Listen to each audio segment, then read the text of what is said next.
Thank you. Thank you very much. I messed this up. I didn't know I'd been introduced. I didn't know what I was supposed to be here. I apologize. I've been back there waiting. You want me to talk about leadership? I can't even get on the stage.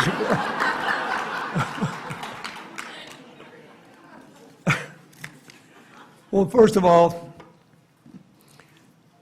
I want to thank you for inviting me and for giving me a chance to get out of what is still winter in New York. I saw some of the proposed questions. We're going to do a Q&A later, and I thought they were very interesting, but I'd like to set this up by saying I thought about what I should say about leadership. It seemed to me I had two alternatives. Plan A is to say, look, I always had really smart people who were loyal, honest, worked hard, and were creative. That's all there is to it. Let's go to questions. and there'd be a lot of truth in that. But there are a few observations I'd like to offer to try to set this up. First, I think that anybody who says anything about this topic should recognize that there is no one style that works for everybody. The most important thing is to be real, to be authentic. Because in the end, the people you're working for and the people you're working with will find you out if it's not real. There's no one way even to be charismatic. I'm a little jet lagged today because I got back yesterday morning from Singapore. And it took me about 23 hours to get there and about 21 hours to get back, and I was there less than 24 hours. But I was asked by both the government of Singapore and the government of the United States to represent our country at the funeral of Lee Kuan Yew, one of the great leaders of our time. He founded Singapore. In the early 60s, the per capita income of Singapore was under $1,000 a year. Last year, it was over $55,000 a year. Singapore is now the most expensive city in the world, and for 3 years in a row, its airport has been voted the finest airport in the world. It regularly ranks in the top 3 to 5 countries in the world in competitiveness and in the quality of its education system. Its culture is different from ours, but it is a multiracial, multi-ethnic, multi-religious society where people work together in a neighborhood where there are still religious and ethnic conflicts tearing people apart. So I've been thinking a lot about how he managed to do that. And I'm really glad that you asked me, because I had to think a lot about my life again and what I tried to do. So here's what I think. Whatever kind of job you have, in any kind of leadership position, in the public sector, the private sector, the non-governmental sector, I think every leader should think about his job, first of all, to envision, second, to explain, third, to include, and fourth, to execute. You have to be able to say, here's where we are, and here's where I think we ought to go. And you need about a 30-second version of it, a 5-minute version of it, and a 20-minute version of it. One of the most valuable classes I had when I was a student at Georgetown was on great ideas in Western thought, taught by a Palestinian American named Hisham Sharabi. There were 14 students in a seminar that lasted 2 hours a week. There were 14 books. Every student got a book, and every week that student was in charge of the discussion, which had to be preceded by your speaking 10 minutes about that book. You could say whatever you wanted. You could take one paragraph and analyze it, or you could summarize the book. But Sharabi's position was, if you can't say what it's about in 10 minutes, you didn't really understand it. And if you talked 15 seconds over your 10-minute allotted time, he would cut you off. Except once we had a perfectly brilliant guy who loved $100 words, and he got so caught up in all of his long words, he went about 3 minutes over, and Sharabi didn't shoot to stop him, because he just obviously was lost in his words. And finally, when he finished, the professor looked at him and said, "If I had a gun, I'd shoot you."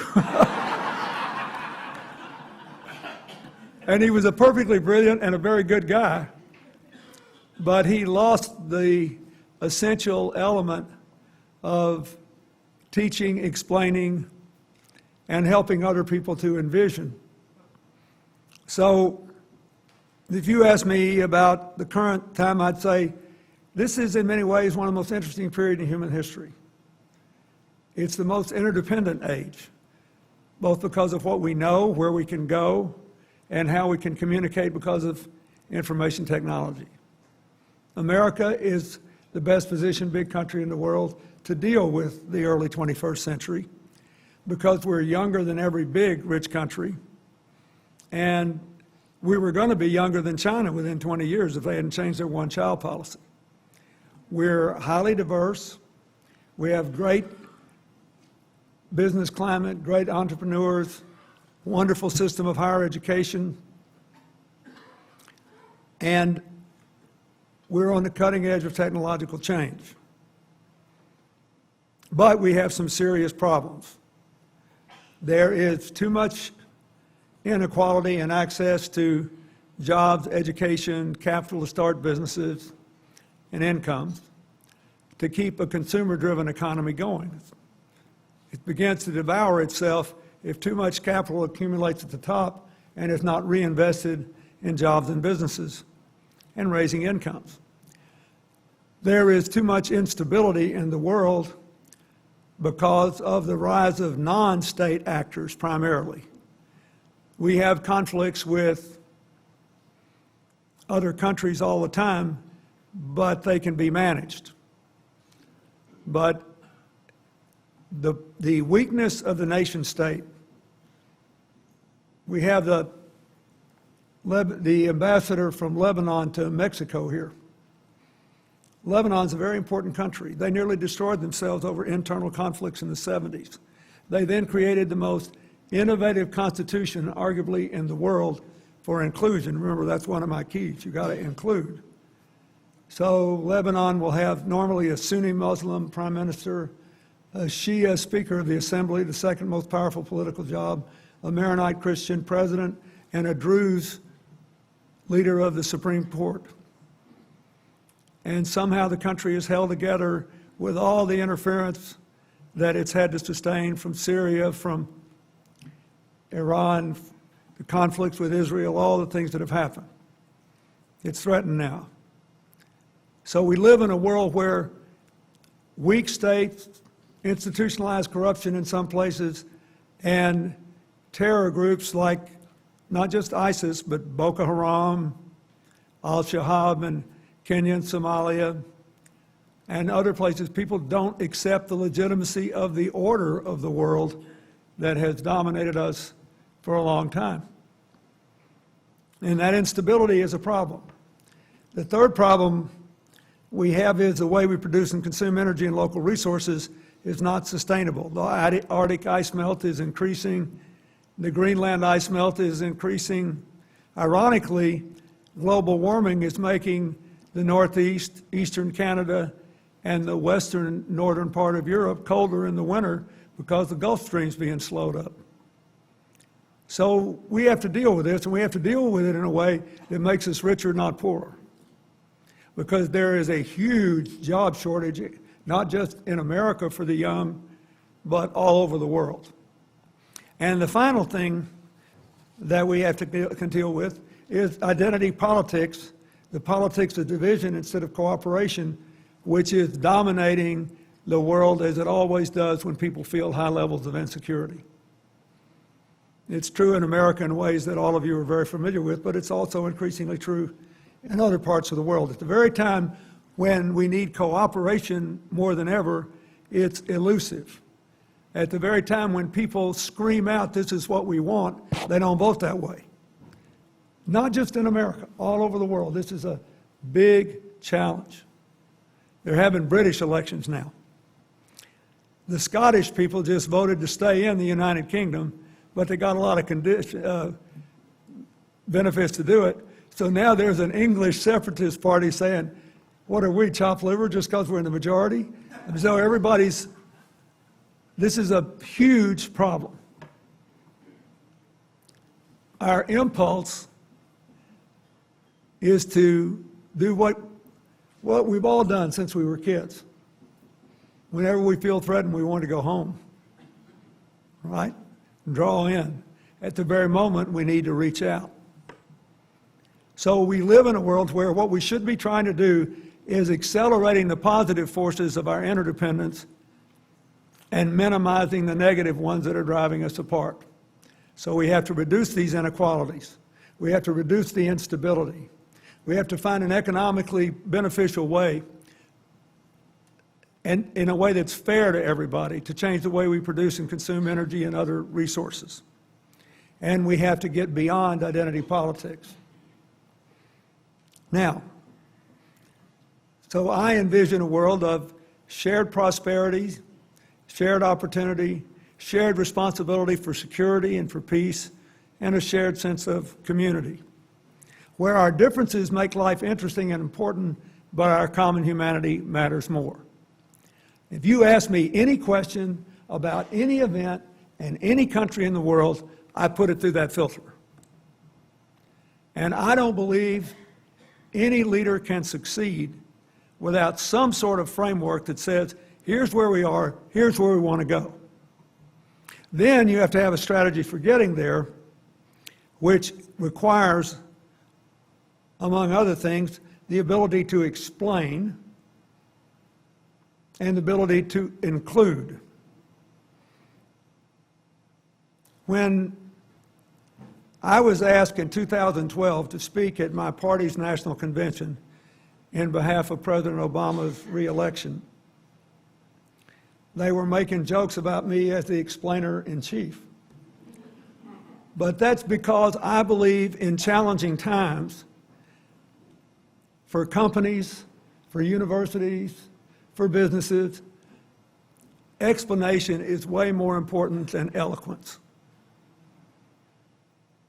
If you're scared or mad or worried about something, and I stand up here and give you a pretty speech, you think I'm just trying to put a shine on you. You feel manipulated and ignored. But if I tell you what I think and explain what I think's going on and why you feel the way you do and what I think we should do, you can disagree with everything I say and you still think I've showed you respect. Something you should always remember. In difficult times, explanation beats eloquence every single time, because explanation, even if people disagree with you, shows respect. And respect breeds a sense of possibility, that you can make it better, that tomorrow can be different from yesterday. And that's the last point I want to make on this. Throughout history, think about your own life. Everybody faces tough times in life. Companies do, all institutions do, countries do. People overcome unimaginable difficulties, inconceivable tragedies, if they believe tomorrow can be different from yesterday.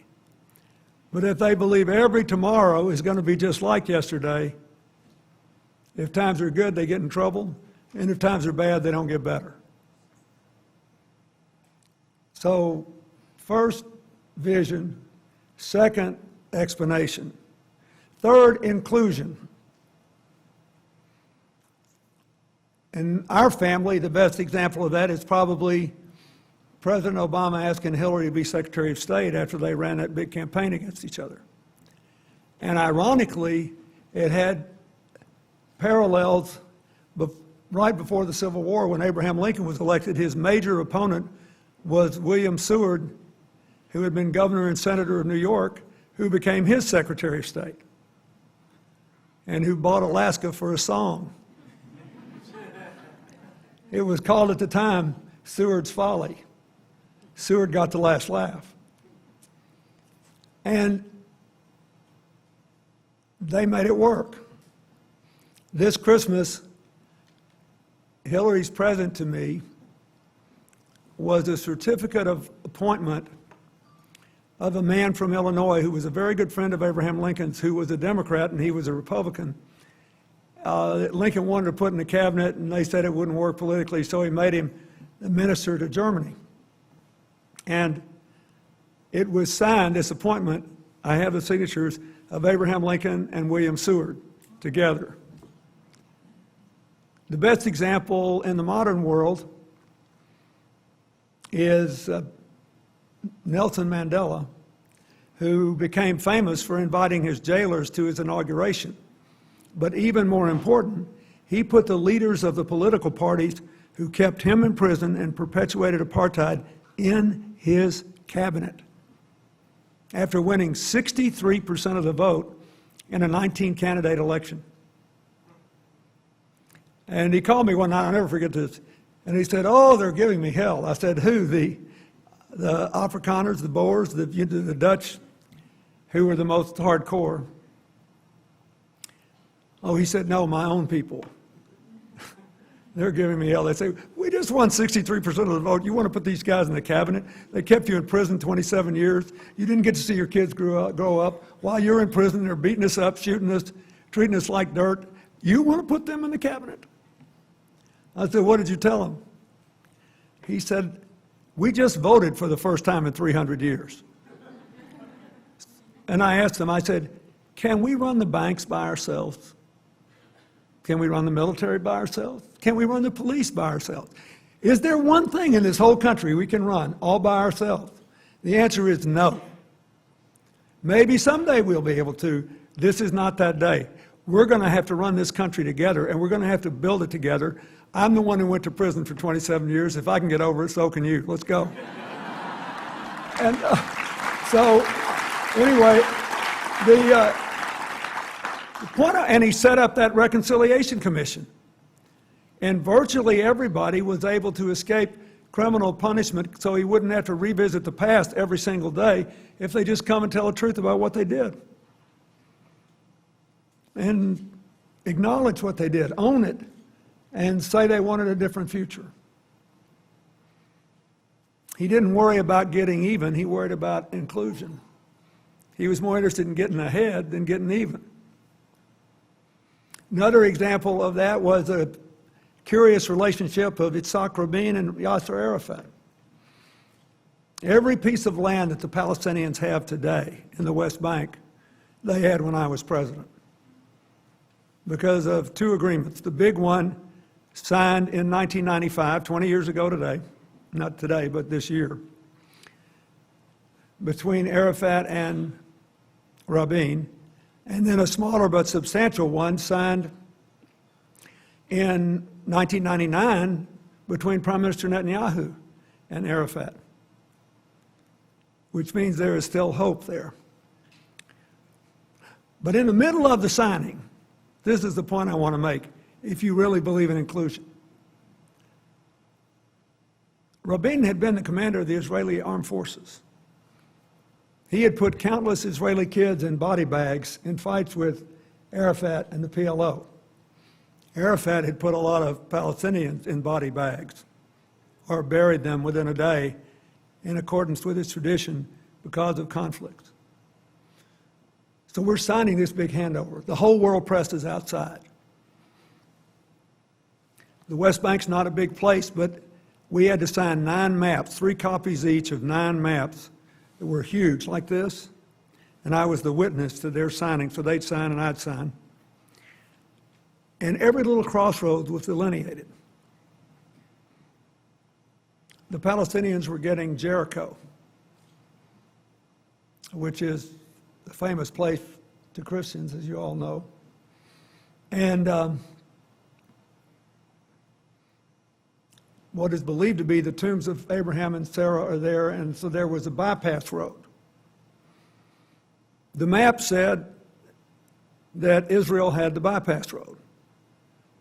Arafat believed that they had negotiated for it. So they stopped the signing in the middle of this with the whole World Press Corps outside, and they come to me and say, "You got to help work this out." I said, "I know just what to do." So I took them back into the president's private dining room, and I said, "Guys, I'm not going to be around forever. And you got to get used to doing this. Now, we're 15 minutes late. The World Press Corps is outside. You work it out. I'll see you later." I closed the door. They had never been alone before in negotiation. Less than 10 minutes later, they walked out. And I looked at Itzhak and I said, "Well, what's the deal?" He said, "He's right, it's his." I said, "Well, what are you going to do?" He said, "I'm going to give it to him." And I looked at Arafat and I said, "Now I want you to understand." I said, "What are we going to do?" He said, "Well, we're going to finish the signing and go out and have the press conference." I said, "Now you understand, when you guys sign this map and I witness it, as a matter of international law, that road belongs to Israel." And Yasser Arafat looked at me without blinking after all these years of conflict, and he said, "Oh, his word is worth more than any written contract." The next day, Israel gave them the road, and they have it today. Now, think about the world you read about every day. Think about what we see in the politics of Washington. Two human beings, as different as daylight and dark, having fought for decades, still respected each other and trusted each other enough to make a deal and honor it. And that issue, as far as I could tell, was never even written about it till I finally wrote about it in my autobiography when both of them had gone. Rabin was killed 3 weeks later by an angry Israeli who thought he was an unfaithful Jew to give that land to the Palestinians. And earlier, Anwar Sadat was killed by advocates of the Muslim Brotherhood in the military who thought he was an unfaithful Arab to make peace with the Israelis. So don't get into too much hand-wringing. This is as old as time, all these fights. But it matters what side you're on if you want to be a good leader. Inclusion works. The last point I want to make is execution matters. And execution is more complicated than you would think. Because if you take a leadership position, you take it with a platform. Even if you just get hired by a board of directors to run a company, they interview you, and that's basically what an election is. It's a big job interview. And you get to define the job. So you say, "Here's what I want to do." Then what do you do when something happens that wasn't in the job interview? When Al Gore and George Bush ran for president, nobody asked either one of them, "What are you going to do if Al-Qaeda brings down the Twin Towers and bombs the Pentagon and kills 3,000 people?" So President Bush ran on this compassionate conservative thing and basically said, "I'll give you what Bill Clinton did with a smaller government, a bigger tax cut. Wouldn't you like that?" And he had an agenda he wanted to implement. If he gives up on the agenda, he feels like he didn't do what he ran for president to do. But if he ignores 9/11, he would be rendered irrelevant overnight. Every leadership position has something like that in it, where something shows up. If you don't deal with it, you will be rendered totally ineffective. But if you only deal with it and you forget why you took the job in the first place, you'll feel like you let yourself and everybody that believed in you down. So you have to be able to walk and chew gum at the same time. And there's one other thing you have to do.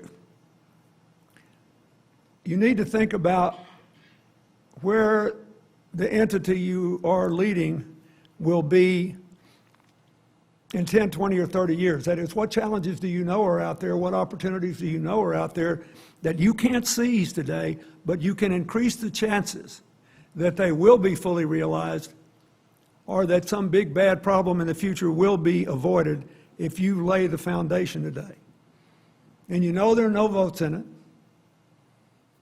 or you know there's no extra compensation in terms of stock prices going up in it. But you do it anyway because it's the right thing to do, because you believe in your obligations to the organization and to the people that you serve and who are a part of it. My best example is this. I spent $3 billion of your money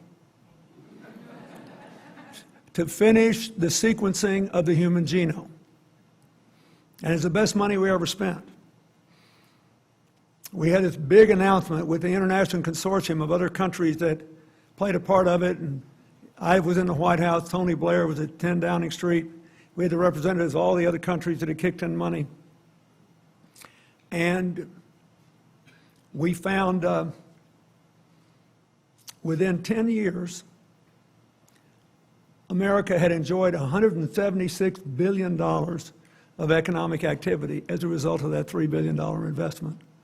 We've already identified the major variants that make women at high risk of breast cancer, which means pretty soon every young woman who brings home a baby girl will have a gene card that will tell you if that baby has that gene variation.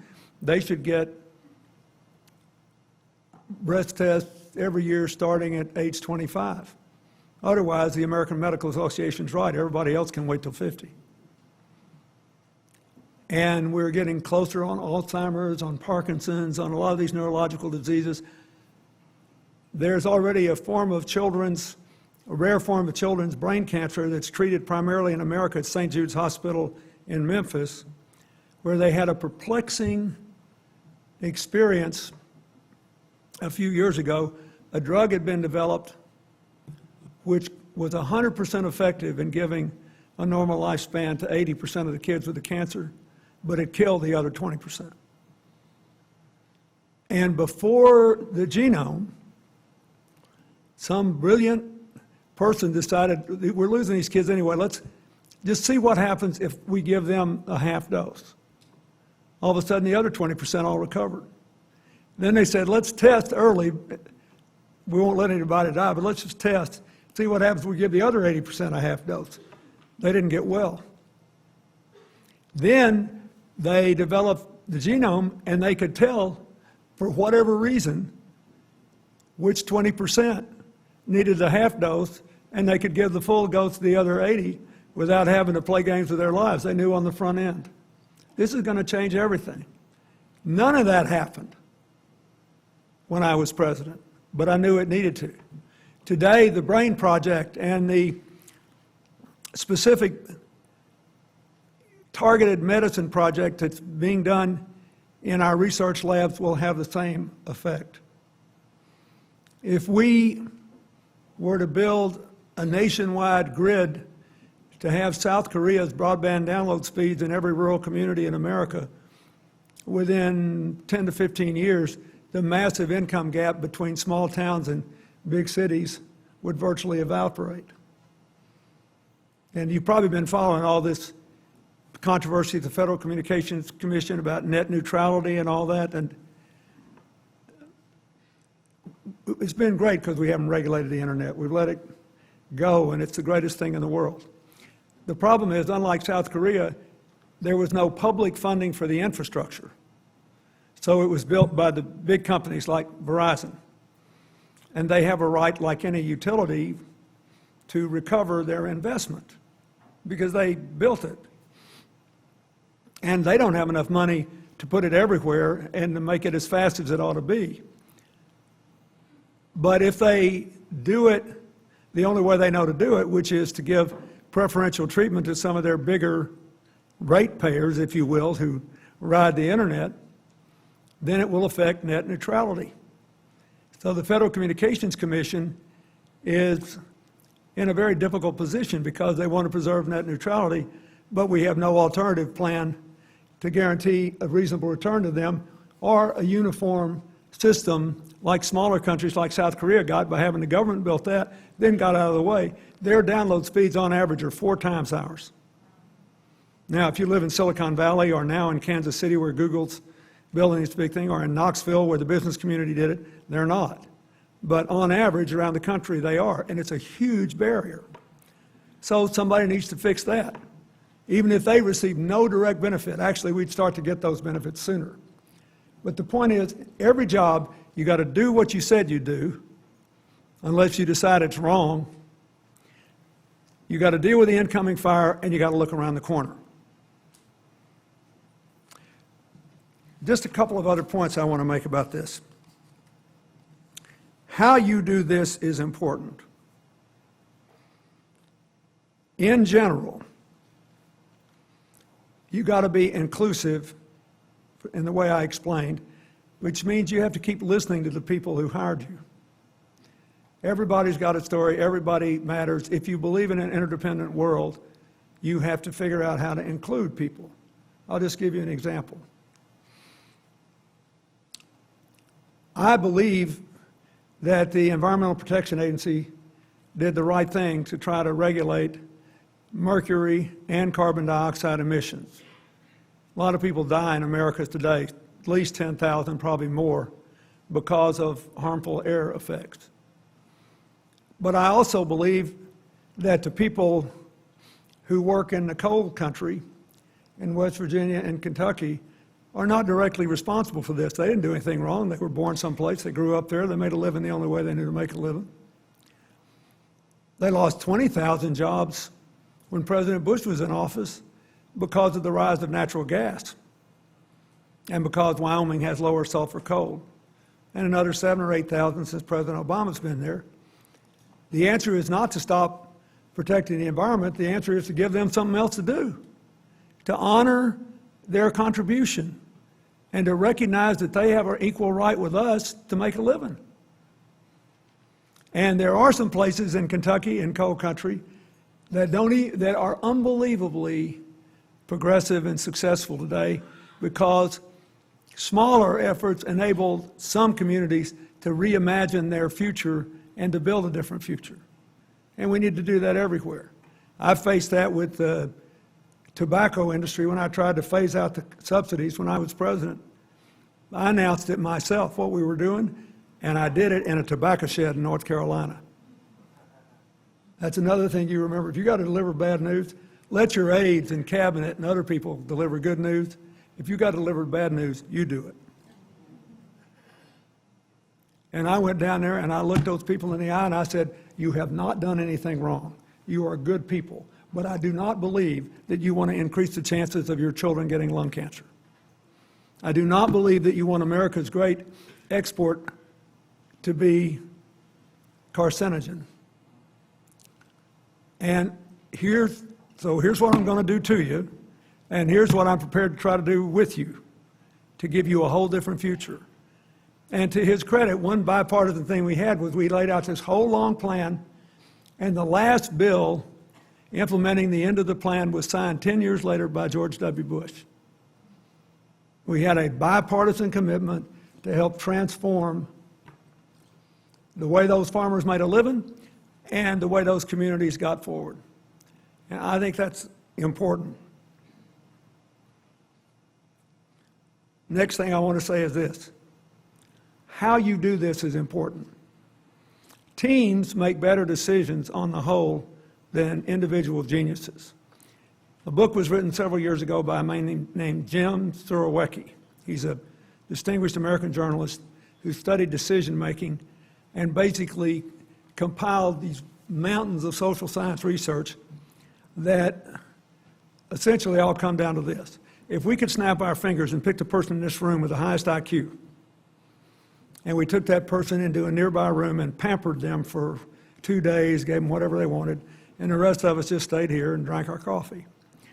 And they fed us 10 questions to the genius and the rest of us. Over 2 days, we'd make better decisions. And for obvious reasons. There's diversity in this room of all kinds.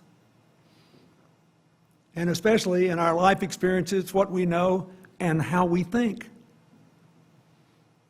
So we know that creative cooperation works better than both individuals acting alone and better than constant conflict. But constant conflict often pays off way better in election time, especially in times of insecurity. So that's the dilemma. It was really interesting to me, the people in this last two election cycles who had proved repeatedly over decades that they were cooperators. In other words, and if you took a poll in all their states, everybody would say, that's what I want. Got the living daylights beat out of them. Partly because of people that didn't show up. So if you are not in politics and you have a culture in a company, you have to remember that. You can't say you want something, then organize it so that you can't get what you know you should want. And cooperation works better than conflict. So I'll come down to the final 2 points I want to make. The most important political book I have read in the last several years is called The Social Conquest of Earth, written by Nobel Prize-winning microbiologist, now in his late 80s, E.O. Wilson.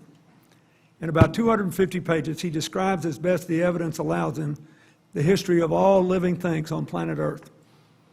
And he said the most successful species that is defined by those that could have been exterminated time and again and eluded extermination are ants, termites, bees, and people. For example, did you know the combined weight of ants on Earth is greater than the combined weight of people on Earth? That is a lot of ants. There are many species of ants that if predators are chasing them, some of them will go up on the tallest blade of grass and wait to be consumed so that everybody else can get away. There are termites in hot climates that live in air-conditioned housing. That is, they dig underground and put 5 holes in their roof, and they'll only go in and out of one. The rest is used for air circulation. They do this without a brain, as far as we know. And when it's about to rain, they won't go in at all because they know they'll drown. And I could go on and on. But the point is, Wilson says, people are the greatest cooperators because unlike ants, termites, and bees, they have consciousness and a conscience. But they also are at greatest risk because knowing you got a conscience and consciousness, you're prone to arrogance and resistant to acknowledging error.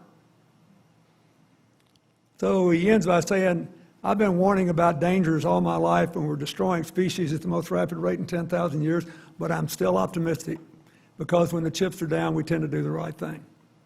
It's a great book, and the final thing I would say is, I think leadership is defined in no small measure by how you keep score. Does it matter how many terms you serve in a legislative body or how long you hang on or what you do? And I believe, and now that I'm a grandfather, I believe it more strongly, that in most jobs, 3 things matter. Are people better off when you quit than when you started? Do children have a brighter future? And are things coming together instead of being torn apart? If you can answer yes to those 3 questions, then you're a successful leader. Doesn't matter what your style is or whether you are shy in public or anything else. I think you're more likely to be able to answer yes to those 3 questions if you can envision, explain, include, and execute. But in the end, when it's all said and done, hardly anybody says, I wish I'd spent more time at work. So you need a people-centered scorecard. And if you have it, it means when you go to work, you're not really working after all. You're just living in a different way. Thank you very much.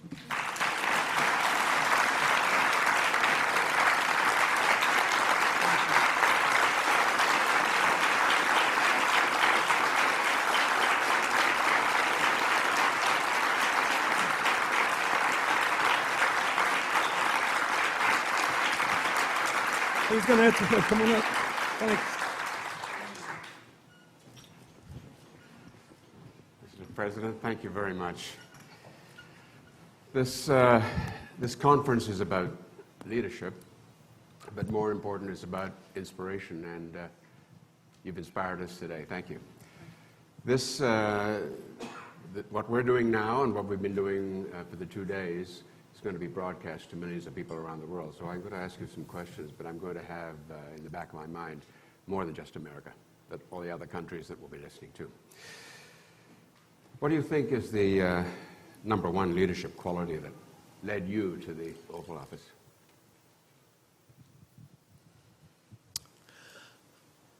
I was second youngest person ever elected and the third youngest to serve. Theodore Roosevelt's the youngest president we ever had. He succeeded William McKinley when he was assassinated. But I was the longest serving governor in America, and I was the governor of a small state, only the second governor of a small state ever to be elected president. I think the number one thing was I got the connection between people, policy, and politics. I liked people. I was interested in their stories. I grew up before television. I think if I'd been born today, there's not a chance in the world I'd have become president. I was almost 10 when we got a television. I grew up in a storytelling culture. And in our culture, a kid couldn't tell a story till you proved you could listen to one and say what you'd heard. And I think that my ability to find people, I was genuinely interested in people. I was genuinely interested in policy, and I was a good enough politician to explain it in terms people could understand. And I think that's why I won.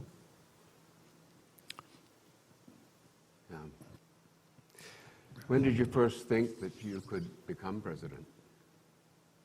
I think sometime in the 1980s when I was governor, I got really disgusted at the first round of partisan paralysis in Washington, and how people were more interested in what was on the evening news at night than what happened at the end of the day. And, you know, I got along well with Republicans and Democrats in my native state, and we had our arguments and our fights, but we all did it with a purpose of actually getting something done. Look, I'm not calling for an end to partisanship. I like a good argument as much as the next person. And nobody's right all the time. Nobody. So you need a fair representation of the diversity of opinion in the country to argue these things out. But the idea is to get to, sooner or later, somebody's got to get the show on the road. And so I think that in the 80s sometime, I thought, you know, maybe I could do this. Maybe, because I spent a lot of time when I was president, by the way. There's a little room off the Oval Office. It's a reading room, sort of. And some presidents worked there. I didn't. I rested and read there.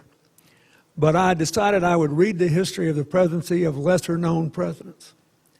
And I concluded that the most successful presidents were not only people who were really good at what they were doing, but they were made for the time in which they served. Abraham Lincoln, for example, suffered from almost catatonic depression for years. Once, as a lawyer in Springfield, he was so depressed he never left his house for a month. The guys that traveled with him when he was riding a circuit and practicing law said sometimes they shared rooms then, and they'd wake up and Lincoln would be sitting bolt upright in the bed just staring at the ceiling in a fit of gloom. And somehow, amid all the carnage of the Civil War, he rose above it. He freed himself from his own limitations. He was a person perfectly meant for the moment. Roosevelt was meant for the Great Depression and saving the system and rallying us around the war because he was a pretty smart, terrific guy. You ought to see a picture at the Roosevelt Library of Roosevelt swinging a golf club before he got polio. He had the best golf swing of any president. Everything was perfect until it wasn't. First time he tried to go back to work in New York City, after being treated for polio when he recognized he'd never get well, and he had these heavy steel braces. He fell on the floor on the way to the elevator. And this big, crowded office building fell flat on his face. And he had swum a lot, so he built a great upper body strength, and he wouldn't let anybody help him. He lifted himself with those arms, and he crawled across the floor until he got to the elevator bank where there was something he could get an angle, and he pulled himself up, got his crutches back, and laughed. He was meant to be president when he was. And I think that's really important. You got to know,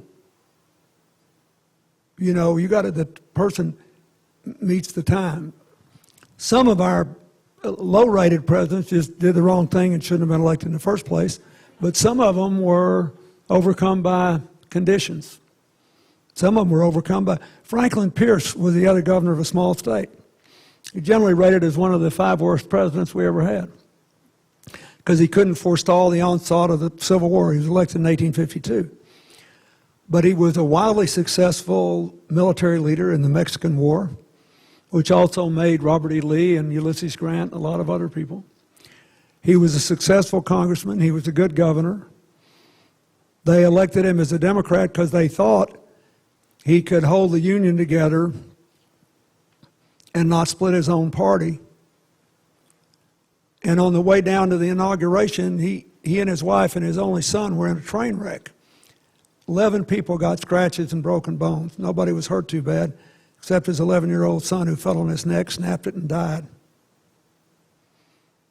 And his poor wife was in a virtually paralyzed state for months thereafter. Nobody in America knows that. But I always think when they judge Franklin Pierce, they ought to think about that.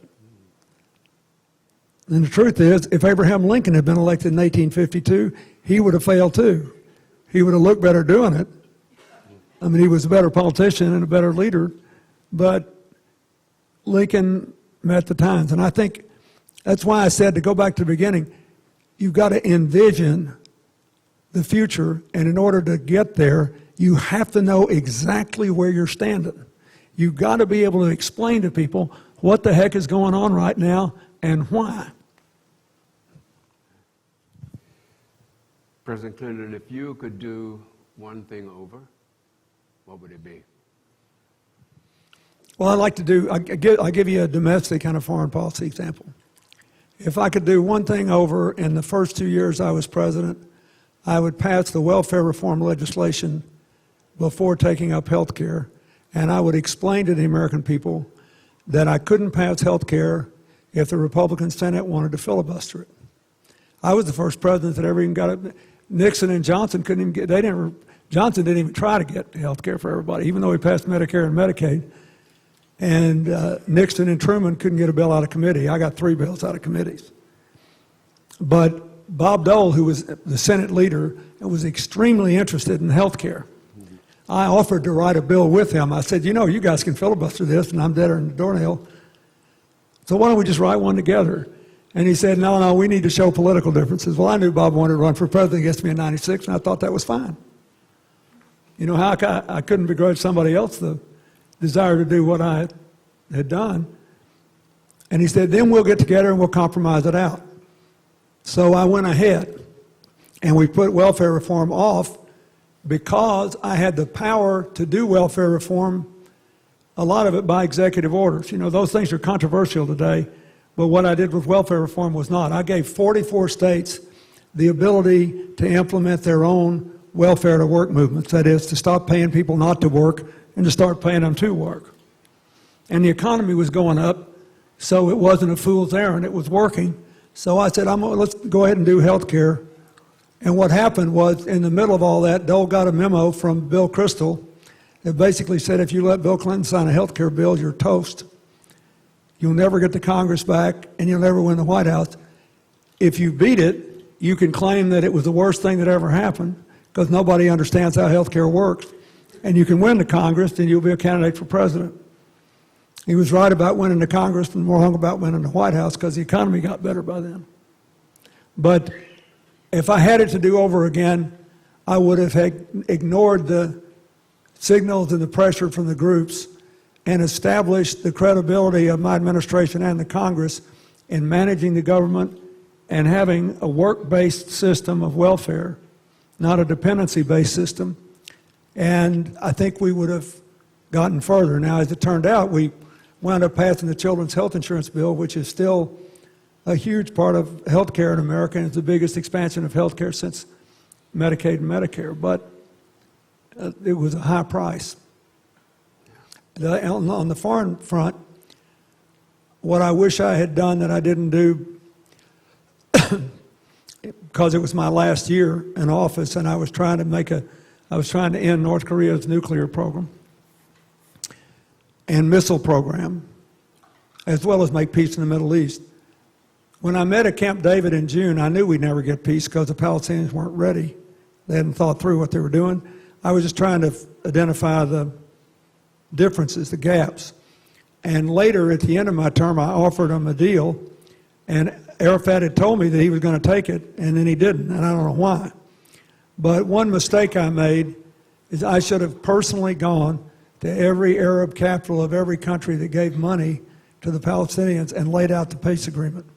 Because later, when it was impossible to get, the Saudis and 22 Muslim countries endorsed a peace agreement, not very much different than the one that I offered that I got the then Israeli government of Prime Minister Ehud Barak to accept. So I made a mistake not doing that. I don't know if it would have made any difference, but I like to get caught trying, and I felt that if the Arab states had, at the beginning, both sides were panicked about secrecy. Because when you're in one of these negotiations and you got to give, if the give gets out before the get is clear, it kills the Israelis on one side, their politics engulf them, and it kills the Palestinians on the other. And so we couldn't afford to involve all the Arab states and then have 1,000 stories out there, 950 of which would be wrong, but all of which would be destructive of the deal. But between Camp David and my putting together the final deal, if I could have sold them on it, they could have persuaded Arafat to sign it. Nobody really, I don't care what anybody tells you, nobody really can tell you for sure why he didn't do it, because he told me he was going to. And he told the Moroccans and the Saudis he was going to. Mr. President, do you mentor other people? When they ask. That is, I find there's nothing worse than a guy who used to be something going around giving advice. It really, I mean, you know, I did a lot of unpopular things, but I always thought I could overcome them because I thought the end would bring me all right. People were 80-something% against giving the loan to Mexico I gave 20 years ago today to save the Mexican economy. And since 2010, a lot of people don't know this, with all this brouhaha about illegal immigration, most of which is way overblown, in my opinion. There has been no net in-migration from Mexico from 2010 to 2014, partly because of the modernization of the economy, partly because they built 140 tuition-free universities, produced over 100,000 engineers every year now. We only produce about 120, 125,000. So I did a lot of unpopular things. 74% were against my helping Boris Yeltsin bring the Russian troops home from the Baltic states. Thank God we did that, so Putin can't go take them away. 58% were against what I did in Bosnia, but it's the 20th anniversary of a peace that's held. But I always thought I could do it. You got to be really careful giving other people advice. Now, I do try to provide mentoring opportunities. George W. Bush's library and mine right now are sponsoring a leadership development program with the Johnson Library and his father's library. And each one of them is taking a major decision that happened. We're doing welfare reform during the time, and we've got 60 people in this program from the private sector, from government, from the military, from the non-governmental sector, and using the decision-making process as a leadership education tool. I just was there, they were down in my library last weekend, and I went down and met with them. We have a Clinton Global Initiative just for university students. But I think those kids mentor each other more than we mentor them. It's amazing what they've done. One university student came up with an idea called Sproxel, which was a computer app to detect defective medicine. An enormous amount of contaminated or absolutely fraudulent medicine is sent to poor countries in Africa and elsewhere. And this student figured this out, and they've checked 15 million prescriptions, and the company he started is now worth something like $50 million. A college student, it's amazing. And another young woman started a sunglass business and used all the profits to deal with eye problems in the developing world, which I know something about. We did 50,000 cataract surgeries in Peru, which has the highest cataract rate in the world because of the height in the atmosphere. And we take it for granted. I've had cataract surgery, the best things happen to me. It's the only thing, when you get to be my age, it reverses the aging process. Everything else, you're just slowing it down, you know. You get cataract surgery, your eyes are 20 years old again. It's a hoot. So anyway, yes, I try to organize opportunities for young people to develop leadership skills, and I'm really excited about this thing we're doing with President Bush's library on leadership development. Last question for you. If you were to pick one word, just one word, that you'd like to share with all of the people who are interested in leadership that are listening around the world, what would that one word be?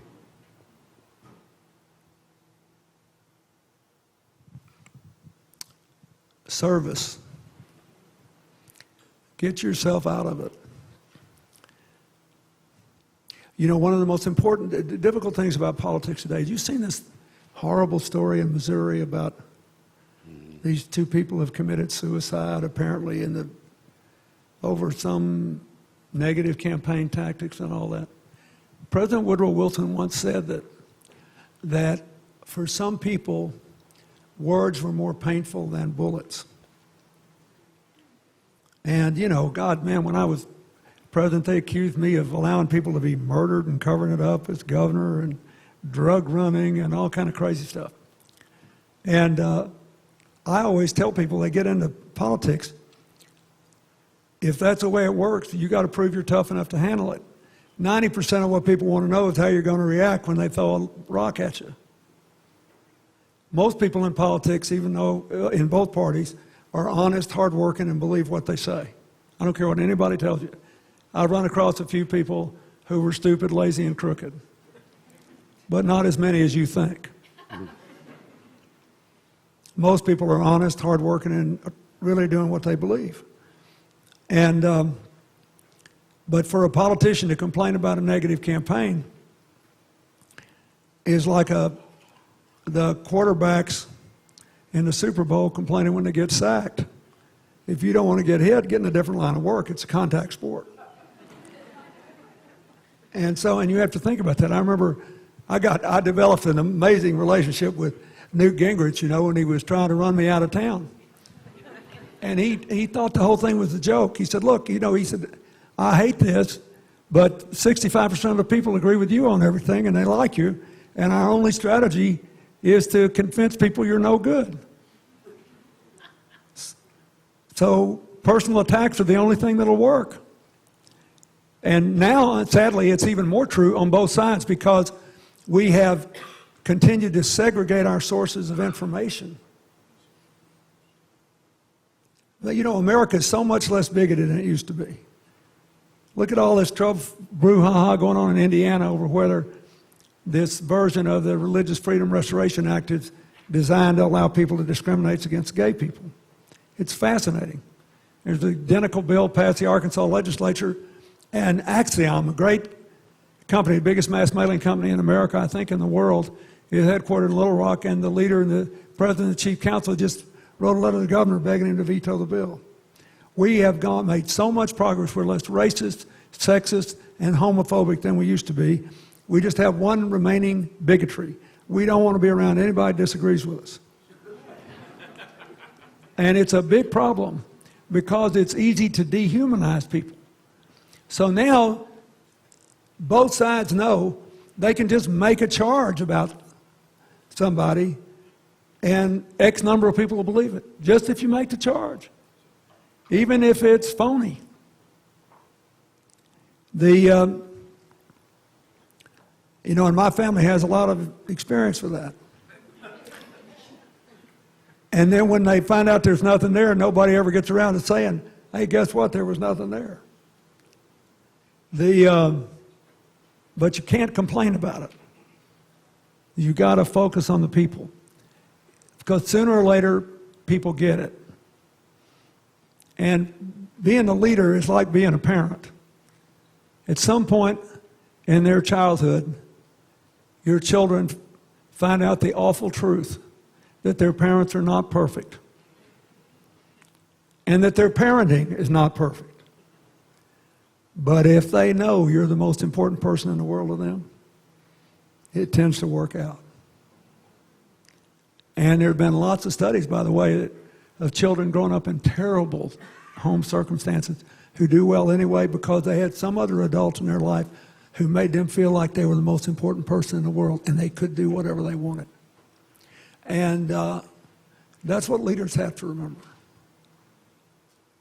If you're going to lead, you got to be leading all the time. People are looking at you. They want to see what's your body language, how you're reacting. And average person says, I'm sorry they're being so mean to you, but after all, I can't pay my bills. I don't have time for too much sympathy here. I don't know if I can send my kid to college. So you can't let it get you down. I wept for those two Republicans that committed suicide in Missouri. Because I know, and it's still not clear from the news stories, what the heck the deal was. But whatever it wasn't worth packing it in over.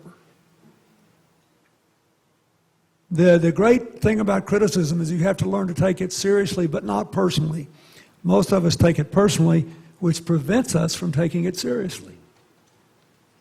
You have to keep enough space around you to do that. And the only way you can do it in any leadership position is realize you're not in it for yourself. You got to be in it for the people you're supposed to serve. So one word is service. If you think about it every day, it makes everything else manageable, the incoming fire, and organizes what you're doing. I had to learn when I was in Washington, for example, one of my young aides, we practiced for these press conferences, and they were doing all this whitewater business. And we had a routine that never varied. They'd ask me the meanest questions they could think, and I'd give exactly the answer I wanted to give. And then they'd say, okay, now we'll go to plan B. And the reason is, if you're president, people only know what they see about you on television. And once you get to be president, the only time you get unfettered access to the American people is at the State of the Union. So otherwise, you're at the mercy of what they decide to put on television. So one guy said, one of my advisors said to me one time, he said, think of it this way. They ask you a whitewater question, and they ask you an education question. On a scale of 1 to 10, a 6 answer on education is better than a 10 answer on whitewater. If you give a 10 answer, somebody say that makes a lot of sense, he ought to quit and go defend himself. If you give a 6 answer on education and you don't say anything about it and say, I've given that to somebody else or something, then they have to run the other answer and people know, even if they disagree with you, you're still in it for them. It requires an enormous amount of mental discipline if you have any amount of responsibility and any incoming fire. And millions of people do. This is not just common to, there's a lot of people who have different other leadership jobs where somebody's out to get them in some way or another. What's that old saying, just because you're paranoid doesn't mean they're not out to get you? You have to keep this, you have to remember why you're doing it. And if you're doing it for other people, then everything, all the problems get smaller and all the possibilities get bigger. So that's my one word. Service. Service.